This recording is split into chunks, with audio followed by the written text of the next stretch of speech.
Okay. Thank you, Swati. Thanks for the introduction. So today I'm going to talk about the topic on the preventing cyber disasters. So, while my presentation, uh, there will be some of the statistics and some of the uh, case studies which I'll be sharing with you. So during that, I won't be able to actually tell the company names because of the confidentiality into it, and some of the facts and figures which I'll be quoting during the presentation. Uh, uh, uh, those are basically taken from various surveys done by various analysts globally. So today's agenda is the I'll be talking about I'll be talking about some of the cyber attacks, statistics. What is cyber security? So considering the audience today, which comes from the industrial automation, and some of them are working in the cyber security, but some of them are not. So considering this, what I'll be doing is, I'll be starting with, I'll be touching upon the basics of the cyber security with some real life examples, and then I move to the OT security, wherein I can tell you what is applicable from the IT to OT, and what are the key differences between the IT and OT security. And then, I'll touch upon the solution stack, which at the high level, what are the solutions, to cyber secure the IT environment or OT environment. And then I'll talk about the ISA 62443 standard, which is for the cyber security of the industrial automation and the control systems. So totally, I approximately would take 50 minutes, but if I try to finish it before it, I'll try to do that so that we can have a question and answer session as well. I'll skip this since Swati has wonderfully introduced me. So normally what happens is, in a live audience, I ask three questions to the audience just to gauge the level of awareness of the awareness. So in this particular case, I would like you to actually think on these three aspects, or keep these three points in the mind during the whole presentation. The first is, about the ISO 27001. Second is, the ransomware attacks. Typically, everyone must have heard about these ransomware attacks, and you need to pay bitcoins to actually get the data back. And the third is, performing vulnerability assessment, penetration testing, which is, the key activity in overall cyber security. So what is the need of the cyber security? So if you look at this matrix, you will realize that the USA is the USA is the country which has got the highest cyber attacks, followed by India and the other countries. So from India perspective, cyber security is very critical, and even you must be hearing that the governments of these countries are working on becoming the countries and the states cyber resilient. Uh, uh, from the global perspective, in 2022-23, the total loss, which was, by 2023, was around $8 trillion due to the cyber security attacks. And it is expected to be 10.5 by 2025. During the surveys, which I mentioned that, these figures have been taken from the various surveys done by various analyst firms. 91% of the industries have confirmed that they have faced cyber attack at least once, out of which 56% companies have said that they have suffered substantial revenue losses and service disruptions. Uh, of all these companies, nearly 43% of the attacks have been done on the small businesses. So this is very important statistics from from the MSME perspective. There are about 84% of their vulnerabilities are found in the open source code basis, about 84%. 76% organizations are faced by the ransomware attacks, out of which 64% were actually infected, and only 50% would get the data back from the people who have attacked the ransom by the ransomware. Now, from the industry sector perspective, if you look at it, financial institutions, for the obvious reasons, they are the most targeted sector, followed by healthcare services and equipment because of obvious reasons of the data which is required from the health perspective of the individuals, followed by 12% into the food and the staples and retailing industry, and remaining industries are into the 40% bracket. Now, from the role of cybersecurity perspective, you must be hearing a lot about these IT jargons, or you can say the buzzwords in the current technology area: the cloud, data analytics, AI, cognitive computing, OT, that is industrial control systems, which is a focus area for today's webinar. And there are other areas like 5G, Internet of Things, Metaverse, blockchain, quantum computing, and physical robotics. So these are the areas wherein if you look at the percentages, that level of involvement from the cybersecurity or consideration of the cybersecurity is required in these industries, because of the obvious reason that these technologies require interfacing, maybe internal or external.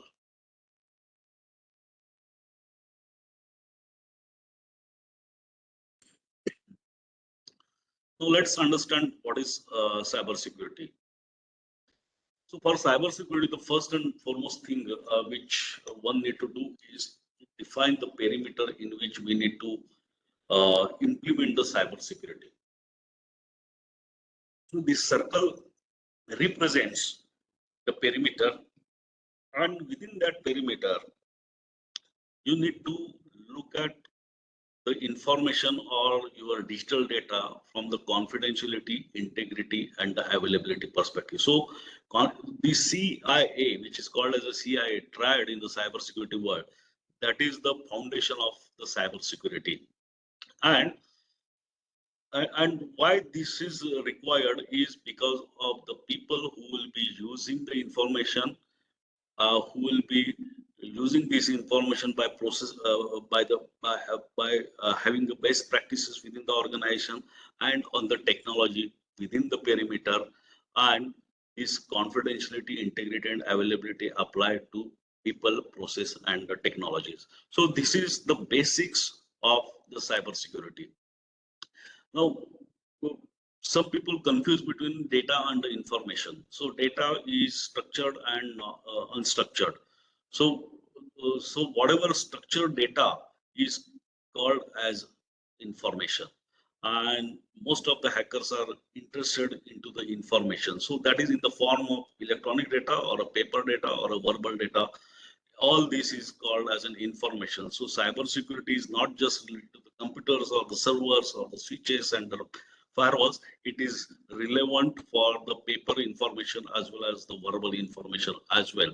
And what kind of a data they would be interested in is something like intellectual property, R&D information, the competitive information of your organization, operational strategies, financial information, business plans, mergers and acquisition information, the passwords of the key corporate personnel. So these are the information in which the hackers are interested in. Now, why they do it? The reason is they want to actually. It started basically with earning the money and damaging the reputation. Sometimes they hack a certain information or the devices or the assets through, especially in the industrial automation control, that can cause a loss of property and the life, which is very critical.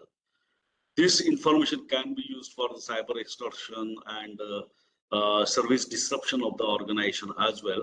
And nowadays, you must be hearing that there is a cyber war, which is happening between the countries. So it is for funding the cyber terrorism. It can be used as a warfare, and also the industrial espionage means snooping on your competitors and collect the information to gain the advantage over your competitors. So these are the main reasons for which the hacking attempts are being done. Now, who are they? As I mentioned, those can be, the organized crime teams. Those can be competitors. Those can be even your insiders. Those can be individual hackers, hacktivists, and even a nation states. Now, whom they target? The first target is the individuals. Now, how do they target on the individuals?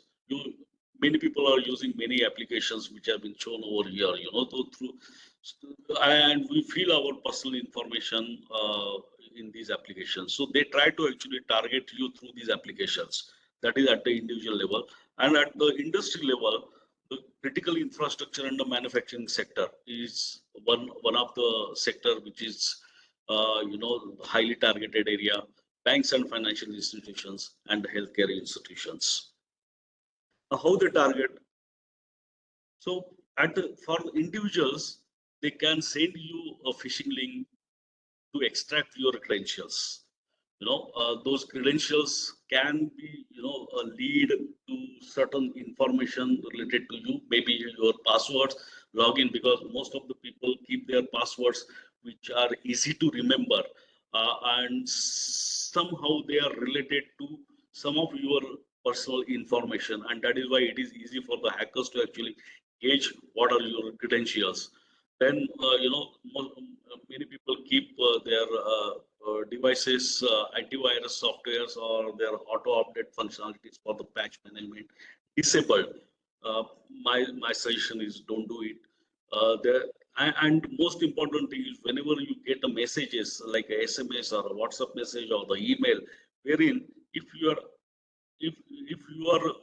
shown to act upon on an urgent manner, then take a pause, because there is a high level of chances that those are the phishing emails to you or phishing messages.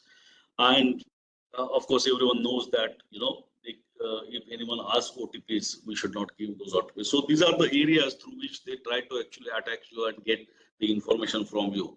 But at the industry, things becomes little complicated. This is the typical representation of a network in any organization. So the first thing is, the firewall as a gateway, then it connects to the switch, and from switch it connects to the in-premise servers, and then the user laptops and the desktops, the printers, and then Wi-Fi and Wi-Fi router to connect on the Wi-Fi network. So this is a typical representation of any corporate network. The quantities may differ depending on the organization's strength in terms of the people and the asset. And that is why in the industry, these are the things which becomes at risk for the cyber attacks. Those are IT networks and components which are installed on the networks, like the servers and the firewalls, as I mentioned. Some of the web applications which are internet-based, those are the attack vectors. Cloud servers, IoT platforms. From the OT perspective, if you talk about it, then the SCADA and the DCS networks and the applications, PLC, because most of the OT systems are now getting connected to the internet or to the corporate network. So these assets in any organizations are at risk as far as the cyber security is concerned. Now let us understand how a ransomware attack happens. What are the vectors for the ransomware attack? So this is the graphical representation of the network of any organization, there are two parts. One is the internal network, wherein your network assets are there, like servers and the laptops and desktops and printers and any IP device in the office environment. And there is the external network as well. After the firewall, there is the internet. The whole world is there. Now, how the ransomware attack happens? If your USB ports are open, that is one of the attack vector through which the ransomware attack can happen.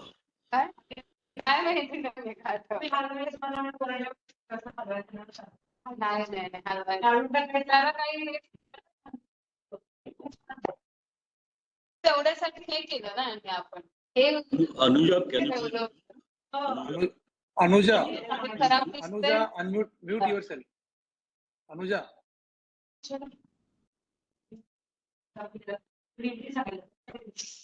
Anuja. ते मला cocoa म्हणायचं.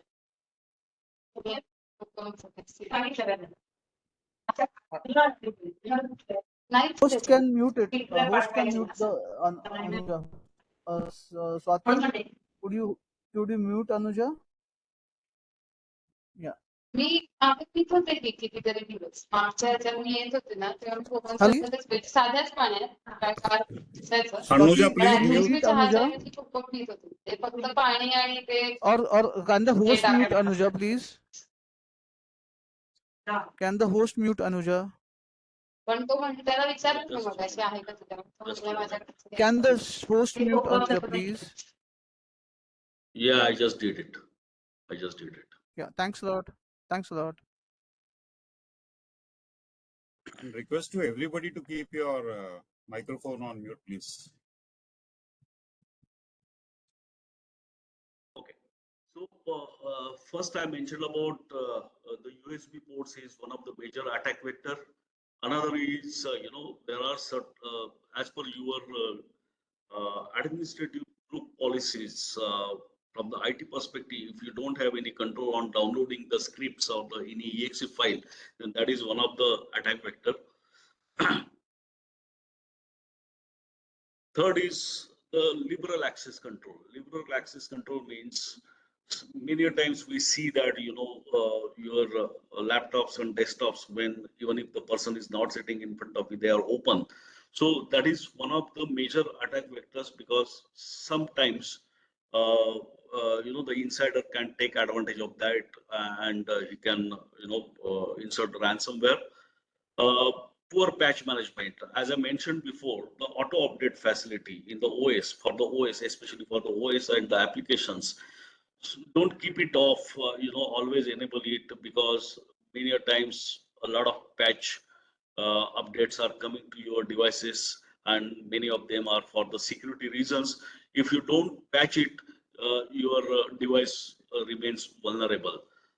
So the patch management is important factor over here.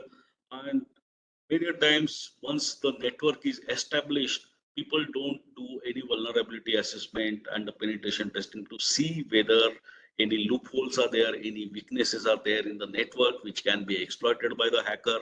And that is the reason, it is very important activity from the cybersecurity perspective. So these are the few main reasons for the ransomware attacks. Now, from the external network perspective, as I mentioned, the firewall is very important role to play in this, because installing firewall is not the only solution, or it doesn't make you cyber secure, but it needs to be properly configured. The rules in the firewall needs to be properly configured. Then only the firewall becomes secure.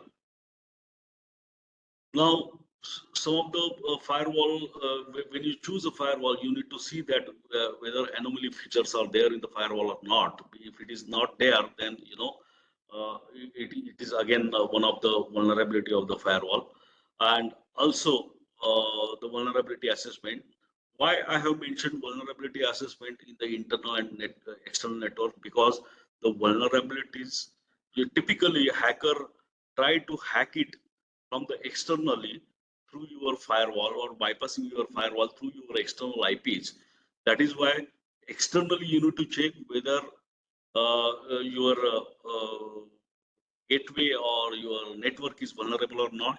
And then once into the network, whether internal devices are vulnerable or not. So these are the two approaches, that is internal and the external vulnerability assessment is very important from the network perspective. That is what I just mentioned. I have, I have tried to explain in these graphics that internet by hackers and internet, even by some of the employees can, try to sabotage your internal network, and attack methods would be network, external IPs and the internal IPs, and for web, it is the URLs and the dynamic pages in the web. Now, one of the statistics which Gartner has come up is very intriguing in a sense, because 78% of the attacks as per the Gartner happens internally. Now, some of the examples I just wanted to show, there is one SME manufacturing company into the chemical industry sector. One of the company was hacked by a hacker remotely, and it took the chemical formula and the engineering drawings of the company. What the root cause was the perimeter security, that is the firewall, was not configured properly, and also the IT operations, or there were no IT processes from the security standpoint, or even from the operations points, where there were no best practices implemented in the organization. Second was, microfinance company again in Pune, which has got 4 servers and got WannaCry, which is again a ransomware, and it stole the fund data. Again, the reason was network security was not there, network audit was not performed, USB ports were open, and there were processes they have documented, but there was no integration of the processes. The third is a Bangalore company. It's an IT company having 100 plus employees. The internal servers were compromised by their own employee, and then after leaving, that employee sold that data to matrimonial site. Again, here, why I was stressing, you will understand why I was stressing on the internal network security, because that employee had access to the entire HR data in one of the server. And that is why the internal security, internal cyber security or internal network security is very important in this case. And the fourth is a small cooperative bank in Mumbai, wherein their Oracle database was hacked. It was copied by them and then deleted from the bank server. Again, the root cause was there was no IT security budget they have kept for past 2 years, even though the RBI mandates it, it was not done. If you look at these examples, you will realize that the main reasons are basically the awareness, then the negligence, and the budgets. These are the 3 primary reasons why cybersecurity is not properly implemented in most of the organizations. Let's come to the OT security.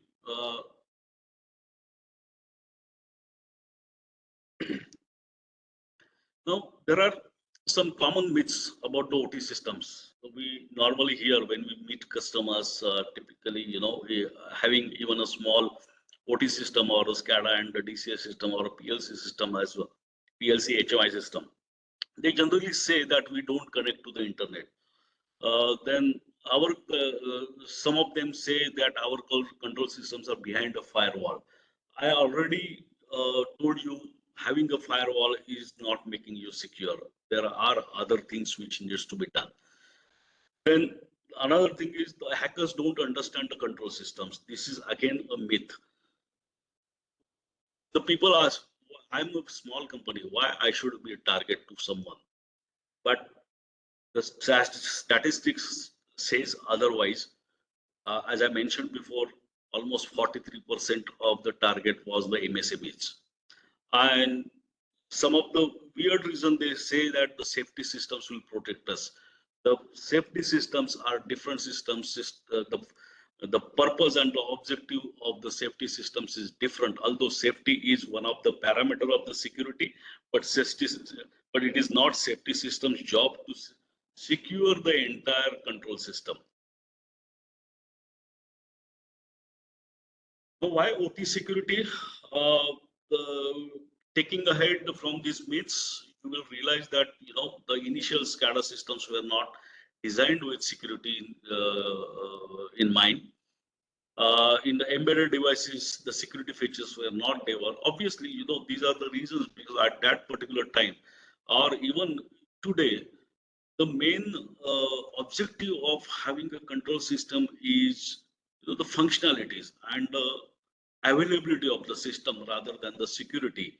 The security part has come into the picture later, like the way the recent trends are happening, like there are integration of the various systems, system makes and the models, like ABB is integrating with the Honeywell and the Rockwell, Siemens.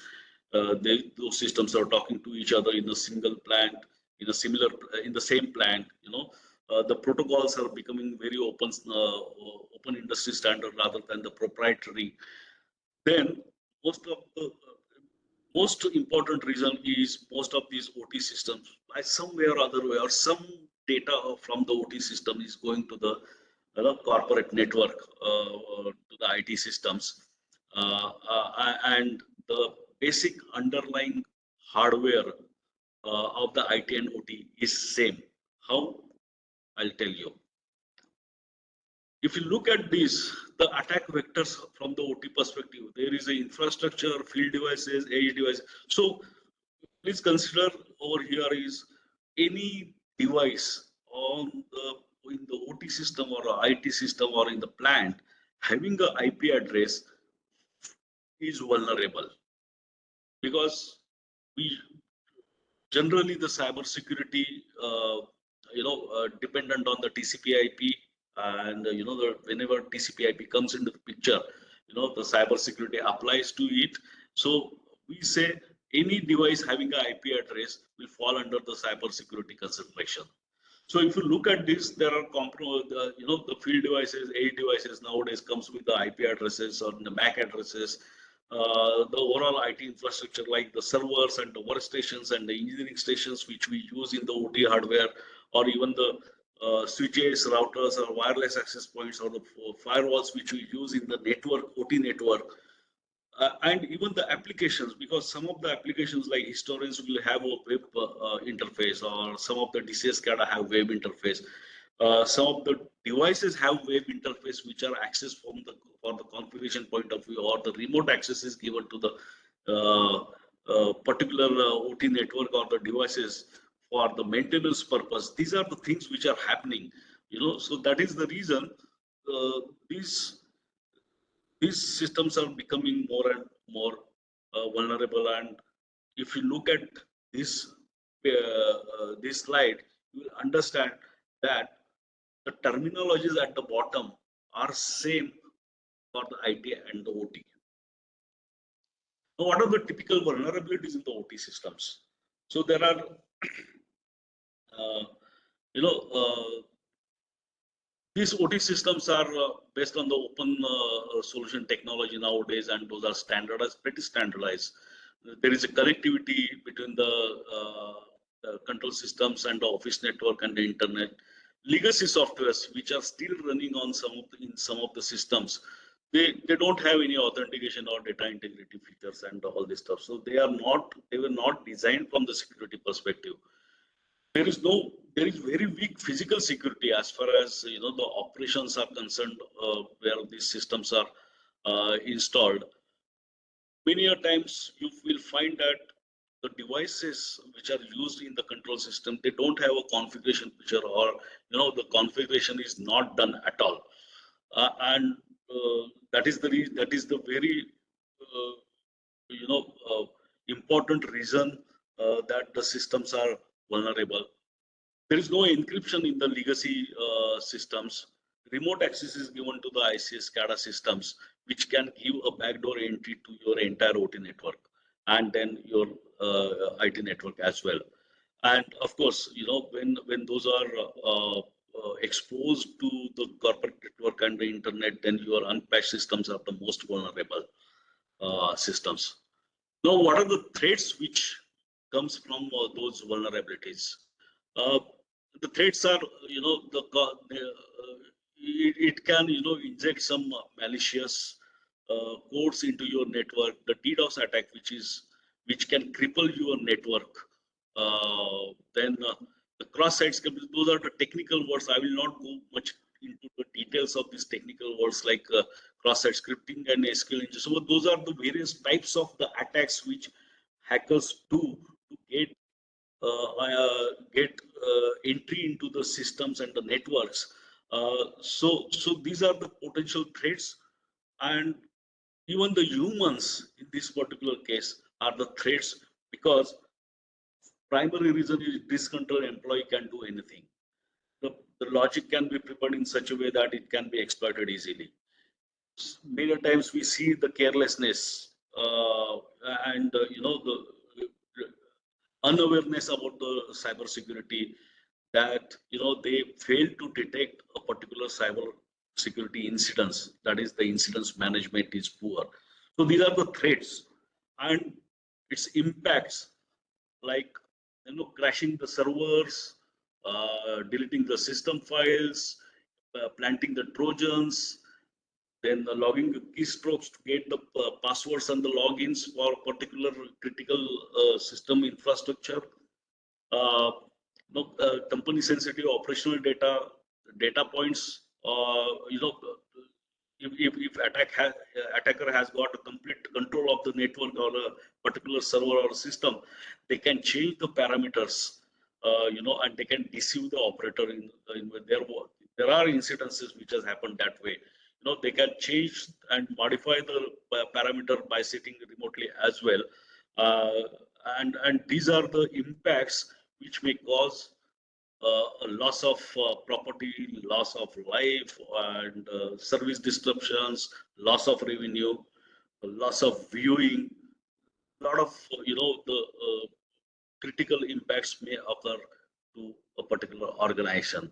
Some of the attacks on the OT are I have mentioned over here. Those are, I have specifically mentioned which were in the last.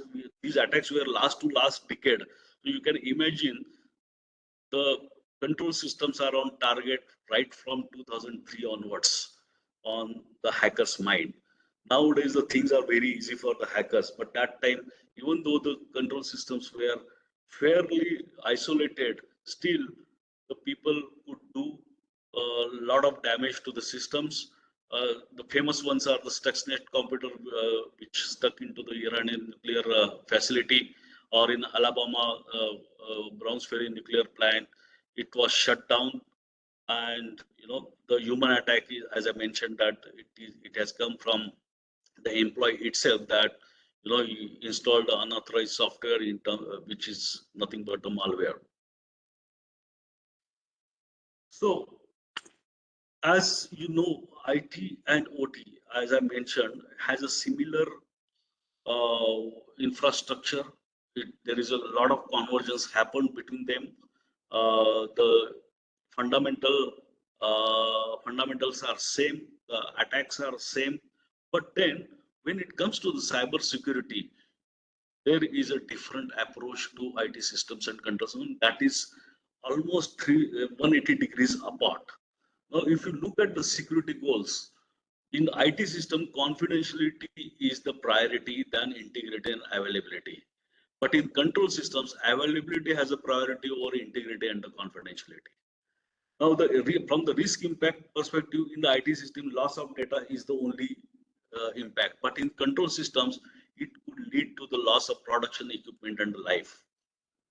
From the risk assessment perspective, uh, there are certain compliances and the standards which have become mandatory in the IT systems, whereas and the IT system, IT general knowledge is essential to actually do a risk assessment. But in control system, there is no mandatory cybersecurity compliance as such.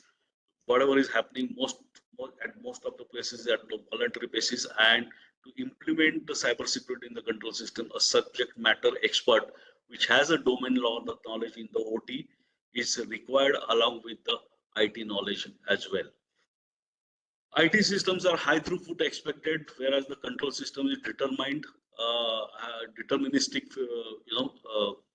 nature, and that makes the control system easy target for the attacker, because once he understands what kind of a system, and if he sniffs the network packets, he will understand what kind of a deterministic nature of that particular system is, and it will be easy for him to actually attack. So that way, if the hacker gets to know about the OT system, then it is easy for him to actually attack OT systems than the IT systems.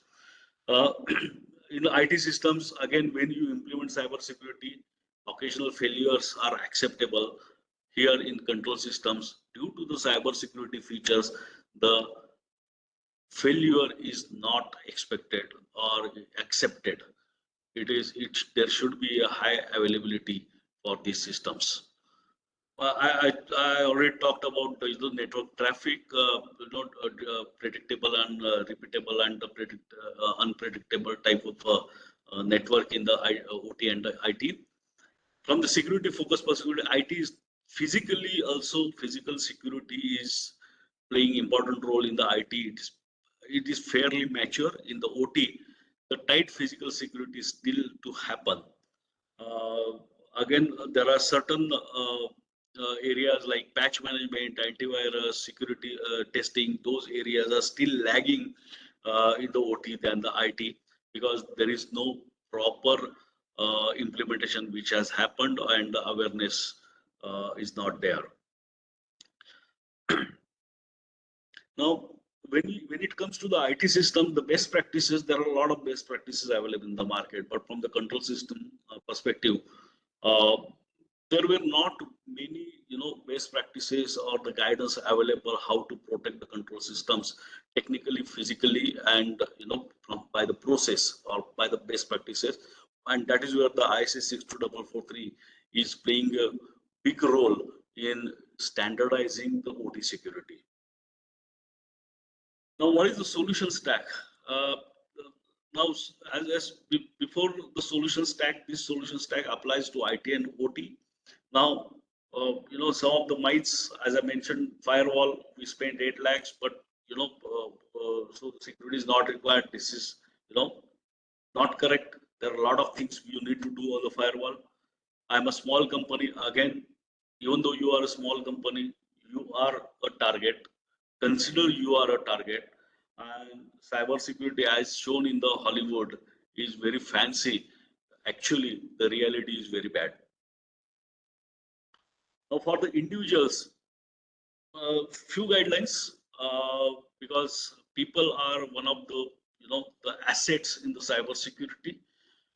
Please keep your passwords confidential, complex. It should not contain any personally identified information. Your passwords should not give any hint to your personally identified information. Now, when I say personally identified information, means your email ID, your birth date, birth year, birth month, or any information which can identify you as a person is a personally identified information. Always enable antiviruses in your devices. Understand the phishing email, how the phishing email comes. Understand the difference between the genuine email and the phishing email. Check email domains always. Check URLs and do not share OTPs. These are the simple guidelines for the individuals, but for the industries, there are 5 P's. One is perimeter, wherein the network architecture and the firewalls comes into the picture. Platforms, those are the patch management platforms. Applications and the databases are your platforms.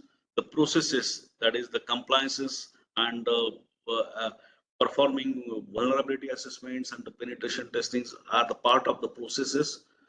Then people, make your people aware and give them a training for cybersecurity, and then the partners who perform security audits who are experts. So these 5 P's are very important from the solution perspective, and it needs to be considered as a continuous improvement rather than a one-time activity. Now, when it comes to the solutions, it comes in two parts. One is the product and another is services. Now, processes, these processes means policies and the standard operating procedures which are to be implemented in the organization. Those are the services. Now, what it involves from the product's perspective, there are solutions and systems and devices which are available to actually install in your overall network and implement those products. And from the services perspective, as I mentioned, VAPT and performing or implementing the compliances and the standards and best practices and monitoring it on the continuous basis. Now, as a product, you must have heard many of these companies as well as their solutions like EDRs, antivirus softwares, firewalls, DNS, email gateway security, IDS and the IPS, endpoint protections, uh, unidirectional diodes or a SIAM. So these are the solutions, identity and access management, PAM, that is privilege access management. These are the solutions and the products which are available, which companies are installing in their overall infrastructure for a continuous monitoring by these companies. And from the services perspective, the vulnerability assessment penetration testing is not limited to network, but it applies to the web applications, mobile applications, cloud infrastructure, IoT devices, and the industrial control systems, as well as the compliances and the standards like ISO 27001, SOC 2, GDPR, HIPAA, ICIC 62443, PCI DSS, HITA. These are the compliances which has specific objectives for which these compliances are to be implemented, out of which a couple of them are actually laws in the Europe and the US. So that is mandatory, rest all voluntary, but you know those are important. They achieve different objectives from the cybersecurity perspective. Now, from the trends perspective, as you know, the technology is changing every now and then, and the manufacturing is changing with smart manufacturing, Industry 4.0, and all this stuff due to various business drivers like innovation, cost effectiveness, R&D, the operational efficiencies. Those are the MIs from the management perspective. But and for to achieve that, there are many new technologies are coming into the picture which are required more connectivity and hence the more opportunities for the cyber crimes. Let's come to the important topic, that is IC 62443, which is ICS Cybersecurity Management System. This standard is now accepted worldwide. It is not one standard. Please understand, this is a series of standards. There are 14 standards within this series of standards. And the author of this standard is International Society of Automation, and it is published by IC. And the specific objective of this standard is to achieve the cybersecurity for industrial automation and control systems. And that is why this standard is called as ISA/IC 62443. Now, these are the 14 different standards for the different areas which are part of the ISA 62443. There are 4 layers. The one layer is applicable for the components which are being used in the ISA 62443 standard or industrial automation and control systems. There are certain standards and the requirements at the system level. There are certain standards and the requirements which are required at policies and procedures, means the best practices, and at the operation level, and at general level, the basic fundamentals of this particular standard and how cyber security management system is to be implemented in a particular organization. Now, it has 4 modules as part of the ISA IC 62443 training. The certificate 1 is the fundamental specialist, which is a mandatory one. Until and unless you pass the certificate 1, you cannot go to certificate 2, 3, and 4, which are for the risk assessment, design specialist, and the maintenance specialist, respectively. And once you achieve these 4 certificates, then you will automatically get an expert badge that is called as cybersecurity expert certificate. So to the people, now there is a demand for this expert badge, not at the individual certificate, and hence whoever is planning for this training and certification, they should opt for all the 4 modules, pass these 4 modules, and then only you will get an expert, because the end users or the customers are asking for the expert certificate, not the individual certificates. Now, what is the basis of ISA ICC 2443? It is, the reference architecture, which is based on the ISA 95, ISA 99. This reference architecture has 4 levels. It starts right from the process and the field devices, then at the supervisory control level, then at the control level, and then the supervisory control level, then operations and management systems, and at the corporate level, that is at the enterprise systems.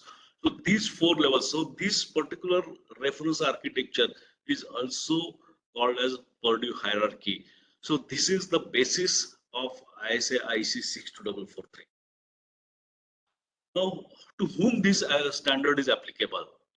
This standard has, as I mentioned in the first diagram, there are certain requirements and the standards which are applicable for the product developers and the suppliers, that is the OEMs. There are certain standards and the requirements which are applicable for the companies doing design, engineering, and the system integration. There are requirements applicable for maintenance and the support companies when the system is installed on site. And the main is the end users. They have a larger responsibility once the system is installed, and they also have a role to play. So everyone has a role in the OT security. Now, what are the stages and the controls? So these controls or the countermeasures which are to be deployed in the as part of the ISA 62443 from the cybersecurity point of view, those controls are, you can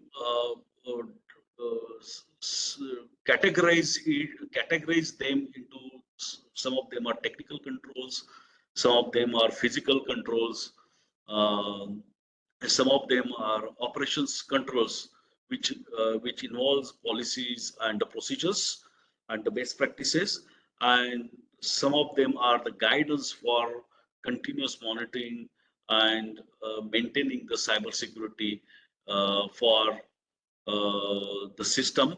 And these controls are applicable at the various stages, in the sense at the component level, or at the product level as well, at the system design and engineering level as well, system maintenance for during the system maintenance as well as during the system operation. Now, what are the major security coverage? So this is a big slide, but then you will realize what are those areas which are touched upon or which are required for maintaining the cyber security of a control system. And that is based on the 2 philosophies. One is defense in depth and secure by design. So it means that you need to start thinking of the security right from the conceptual design phase, during the initial design, during the detailed design, then engineering, and also till your system is installed on the site. And not even that, it applies at a stage where your system is getting terminated, or if you are going to remove a particular components of the system, the cyber security applies even at that stage also. And during this whole life cycle of a particular control system, you are dealing with the cyber security right from the component design, your components, how component needs to be designed, whether your component is cyber secure or not, whether you have done the cyber security assessment, your component or not, how is your system network architecture, have you done zoning and conduit, access control, asset management, secure configuration management, device hardening, OS hardening, patch management, countermeasure designs. There are certain solutions like firewalls, IDS, IPS, VPN, remote access. So those are from the technical perspective. Then the policies, procedures, BAPTs, gap assessment, risk assessment, change management, physical security, malware prevention techniques, incident response management, then forensic analysis, then cybersecurity acceptance testing at CFAT and CSAT. It's called as CFAT and CSAT typically at the FAT and the SAT level at that time. And the important thing is the standard calls for the maturity level assessment after the implementation of the cybersecurity and the periodic compliance review. It doesn't, uh, many compliances, they end at, just reviewing whether you are maintaining the cybersecurity compliance or not. But here, the ISA 62443 is asking you to come up with the cybersecurity level of the components, as well as once the implementation is done, what is the maturity level of your components and the overall system, and that will decide whether you have achieved the cyber security or not. And this whole activities in a phased manner or in a sequential manner is called as a cyber security management system as per ISO 62443. Now, some of the major activities at what stage and who are responsible, I have just tried to capture that as well for the people to understand, because many people must have understand the life cycle of the system right from the design to the uh, system installation and commissioning and the maintenance. But at what stage security comes into the picture? So secure by design, as I mentioned, at the component level and the system design engineer. Network architecture security, that is important at the time of system design and engineering. Now, vulnerability assessment, it is important during the pre-FAT, then FAT, then SAT, and then periodically post-commissioning.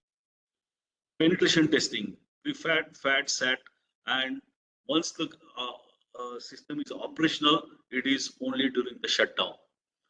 Secure configuration firewalls, it is, again, very important at the time of engineering and the FAT and SAT level. Device hardening, FAT, SAT level. Then operationals, that is the best practices, policies and procedures during the product SDLC, that is at the time of the product design. So if any company is, supplying a particular RTU or a PLC or a controller, DCS controller, that controllers are now getting certified by the ISA Secure Lab based on the ISA 62443 4-1 and 4-2 about their security capability level. And many of the organizations like ABB, Rockwell, Siemens, they are getting those components certified. But to get that certification, you need to apply the policy and procedure in those organizations during the entire software development life cycle or the product development life cycle of that particular product. Then these policies and procedures are also applicable during the system operations and the system maintenance as well. Patch management is very important. At what stages is like, during the product SCSD as well as the system operations and system maintenance. Change management during the product design, system operations, system maintenance, compliance audits at all stages, employee security awareness training for everyone, and security incidents management, especially for the OEMs who are supplying the products to the system, end users, and its continuous monitoring by the end users and the maintenance contractors. So at the end, I would like to actually give you two insights. One is, the cybersecurity. It's a continuous improvement process. It is not 100% at any time. It is always a continuous improvement process. And cybersecurity is not just a product. It's about customized solution. You have seen the every security coverage area. It's a huge. I have mentioned only major areas. So it covers your products and services and the customization, what applies countermeasure designs and everything. It has to be customizable. It cannot be product based. So with that, I'll end my presentation over here. Thank you very much for patiently hearing me, and I'll be happy if you have any questions. Then I can address.